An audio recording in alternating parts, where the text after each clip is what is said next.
బతుకుతాను అన్నట్టు. రే వద్దురా నువ్వు వద్దు, నువ్వు ఎంకో పోయి అనుకోపో అన్నాడు. మరి ఇలా నేర్తున్నావు కానీ ఏ ఆ కొడుకులు గారైపోతే నీకెందుకు పోరా అన్నాడు. వీడు పోయి రోజు ఇంకెంకో మంచం వేసుకొని పండుకుంటుండే కాదు. ఈ ఇంటి ముందర పంతులు ఏం చేస్తున్నాడు, భాగవతం నేర్పుతున్నాడు. కొడుకున్నాడు మాత్రం నేర్పుతలేదు. అంటే కొడుకు మంచిగా ఉండాలి, ఇక్కడ కూడా చడిపోవాలి. ఆఖరికి ఆట ఆడే రోజు వచ్చింది. వేషం కట్టిరు. అలా ఒకడు అర్జునుడు వేషం కట్టుకోడు పారిపోయాడు.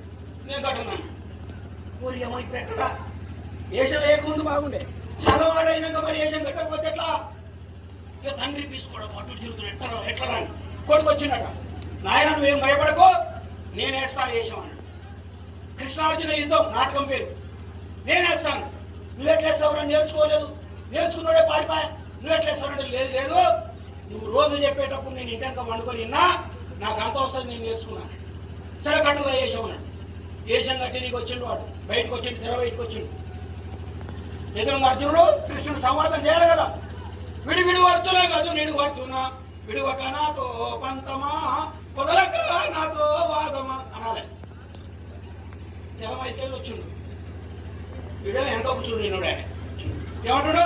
విడివిడి వర్చునా, అవతల రావట్లే. విడివిడి వర్చునా, అవతల రావట్లే. అమ్మ వేషం కట్టించేది వేరే కాలం వచ్చాయి కదా. పండిత పుత్ర పరమేశ్వరుడు అంటారేమో. ఎట్లా కావాల పరిస్థితి? తండ్రి కోపం ఒక్క తండ్రినాడట. తండ్రి కింద పడ్డాడు. కింద పడి పాడబడుతుడు. విడివిడి వర్చున కాదు నిడు వర్చున, విడువక నాతో వాదమా, వదలక నాతో పంతమా. మీరు బాధపడుతున్నాడు. మళ్ళీ లేపారు. లేపేవారికి ఏమన్నాడు? విడివిడి వర్చున విడివిడి వర్చు ఆడరా అంటుంటుంది. రాట్లేదు నాయన. అమ్మ నా కొడక ఎంత పని చేసింది కదా, నువ్వు ఇప్పటికి ఇచ్చే తీసుకోదాన్ని వచ్చి మళ్ళీ ఒక తండ్రినాడట.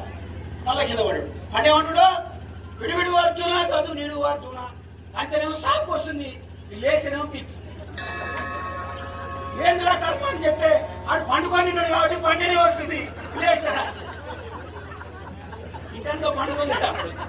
ఇప్పుడు నా పరిస్థితి అదే ఉంది చూడు. మంచి మోక విగ్రహంగా మైకి పోతుంది.